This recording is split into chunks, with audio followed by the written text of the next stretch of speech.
Alright, so we got the 8.8 all done. For the most part, we got it rebuilt, new bearings on the pinion and on the carrier, and on the end axles, new seals.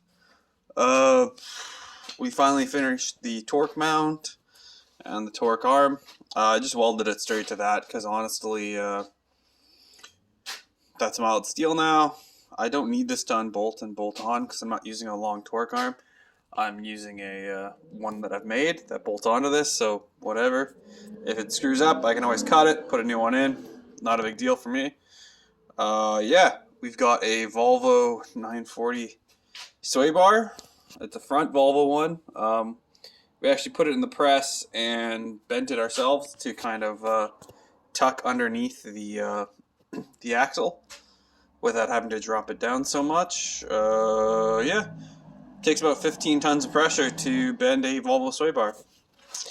The brake brackets, or the brake plates, I guess, on the ends, we flipped them forward so that it's not in the way of the panhard bar mount back there, and not in the way of any sort of axle hanger or anything like that.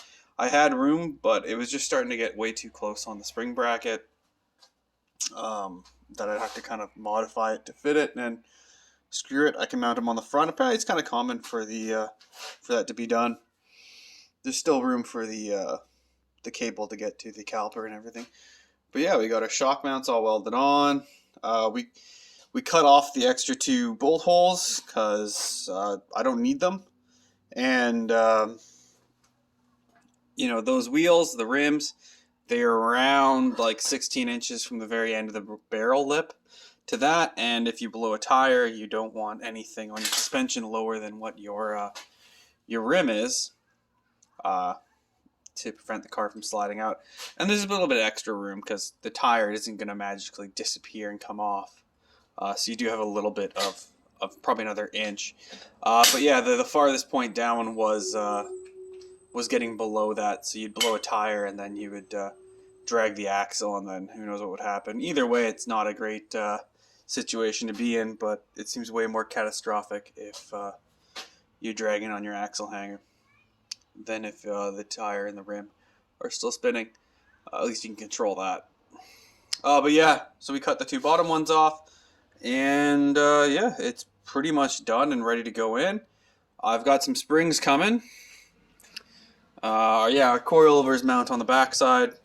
Usually all the kits you can buy mount them on the front side.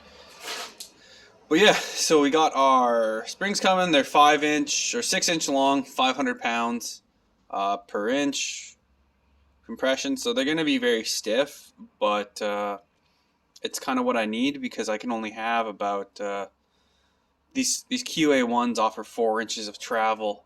So we're at the 3-inch point at normal ride height. So we have 3 inches down till max compression, and we have 1 inch out for max extension. But to be honest, if you're jumping it, then it's the only time you get that extra inch of upward extension. Most likely when you hit a hard dent or divot or hard cornering, it will compress down. But yeah, we're pretty much getting close to getting the whole rear suspension in and get everything assembled, and move on to the front and start messing with sway bars on that.